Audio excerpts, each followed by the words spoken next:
Hey everyone, Jeremy Bennett here. Let's look at how powerful your mind is. Let's compare your mind to the most sophisticated man-made device ever created, the computer. The average computer can hold about 250,000 pictures, 20,000 songs, and hundreds of full-length videos, nowadays on something the size of my finger. Crazy. But let's compare it to your mind. Your mind can perform an estimated 10 quadrillion operations per second without you even knowing it. Wild. Ask yourself right now, what's making your blood flow throughout your veins with the perfect amount of pressure to keep you alive?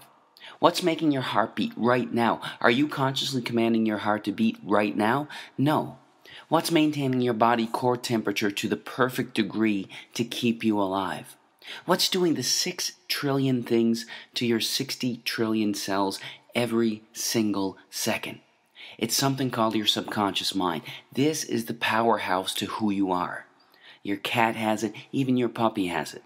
But of all the things that your subconscious mind can do, it can't do one thing. And this thing can help you attract good things into your life or can absolutely demolish your health. What is that one thing it can't do? It can't distinguish between a real event and something you merely think about. Sounds absolutely ridiculous, right? What happens when you have a nightmare? You wake up, your heart is pounding, you're sweating, and you're anxious beyond words. The nightmare existed in your mind. You weren't in any real danger at all. But your mind didn't know that. You physiologically reacted as if the nightmare was actually taking place in reality. There was a study conducted where a doctor hooked up an elite athlete, a professional skier, to a device that measured the athlete's muscle fibers. He told the skier to merely think about skiing down a hill without moving a muscle. The act of thinking about skiing down the hill actually made the same muscle fibers that would have actually fired off if he were to be actually skiing fire off from thoughts. This has been demonstrated time after time with the placebo effect. Group A suffering from a particular illness gets prescribed a pharmaceutical FDA-approved drug specifically designed to treat that illness. Group B suffering from the same illness gets a sugar pill, thinking it's real medication. Both groups get cured.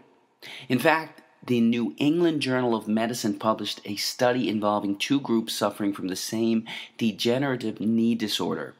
Group A had a surgery designed to scope out the knee and relieve the symptoms of the disorder. Group B, with the permission of the family, had a fake surgery. A placebo surgery, thinking that they had a real surgery. Only 3 small incisions were made in the kneecap, but no real surgery was performed. Both groups reported that the surgery was a success. In fact, researchers are suggesting that a minimum of 1/3 of all medical treatment, including surgery, is due to the belief that the treatment is going to work. The placebo effect. Most people don't realize that there is also something called the nocebo effect. It's practically the opposite of the placebo effect. The mind, instead of curing illness, contributes to illness. That's what a hypochondriac is. Their belief that they're going to develop a disease actually causes them to experience the symptoms of it. Whatever belief you hold in your subconscious mind will become your reality. Bottom line. That's how hypnosis works. The hypnotist implants the idea in the back of their subject's mind, and the subject experiences whatever they hold there. If they hold the belief that there's a spider on their arm, their eyes actually see a spider on their arm. An amazing demonstration occurs when the hypnotist walks towards his subject with his finger extended. He tells the subject that his finger is hot and burning.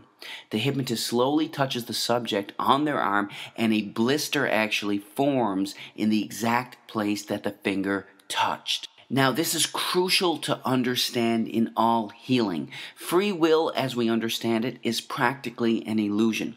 In fact, 2 to 4% of the time, you decide what you want to do. You actually make the decision. 96 to 98% of the time, you don't. You're on autopilot. Your subconscious mind controls your decisions 96 to 98% of the time. Don't believe me?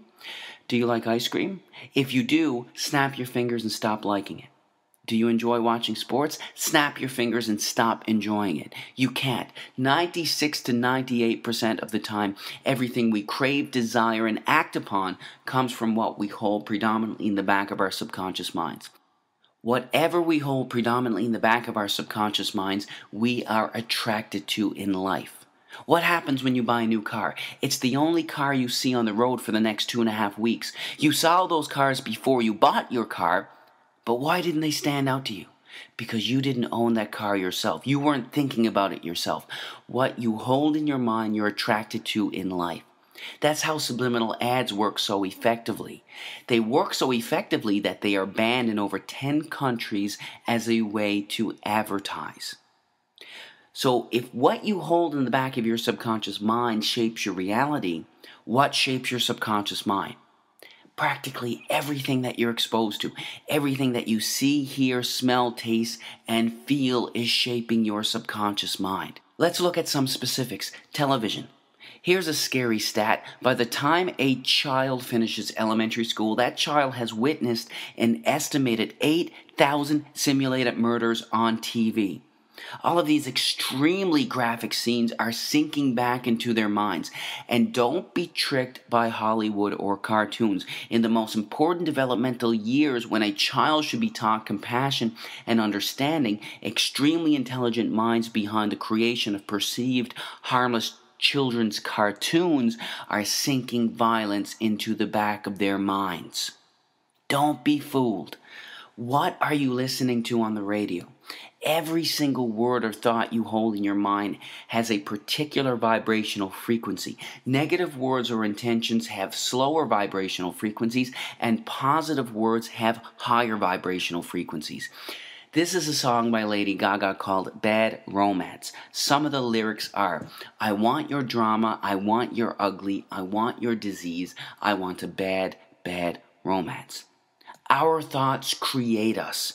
We have to be extremely careful with what we are feeding our minds.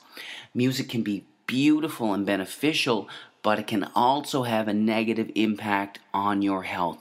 Choose wisely. When I was growing up, the most violence we had on video games was Mario and Luigi jumping over turtles' heads. This is what our youth are playing today. These gruesome, extremely graphic images are sinking into the backs of their subconscious minds, weakening their immune systems and having astronomical, gradual negative effects on their health. Nobody's saying that these games are going to cause them to pick up a gun and go shoot somebody, but these games are affecting their health. There is zero doubt about that.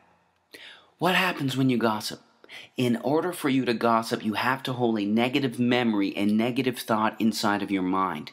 You not only think about that negative memory, you share it with the other person that you're talking to. The second you hold negative thoughts in your mind, the biochemistry of your brain changes and you release cortisol, the stress hormone, into your blood, which then weakens your immune system, inhibits the actions of your white blood cells, increases the chances of infection, and even promotes weight gain. All from gossiping, all from your thinking. You can't gossip without hurting yourself. Remember that. But of everything you can expose yourself to, there is nothing more important than the thoughts you hold in your mind. We have on average 60,000 thoughts a day. And the reality is, not only are most of these thoughts the same thoughts we had yesterday, but they are negative thoughts, either dwelling on something bad in the past or fearing something that could potentially happen in the future. The second we have these negative thoughts, the second we release cortisol, the stress hormone, into our blood. Our thoughts create us. Most people believe that situations cause them anxiety, stress, or cause them to be depressed. The reality is this: there is absolutely no situation in the entire universe that can cause someone to experience anxiety. None.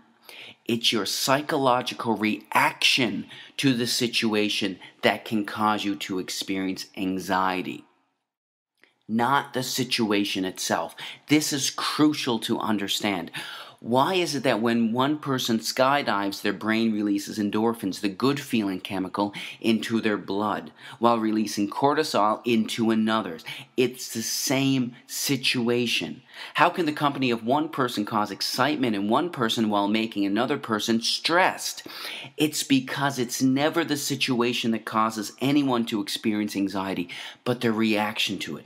You create your anxiety, not a situation. When you truly fundamentally understand this truth, that's when you realize that you control your anxiety, not a situation. It's one of the most liberating feelings you can ever experience. If you create it, you can take it away. Your thoughts control your life. You are the creator of your everything. Choose your thoughts wisely. God bless.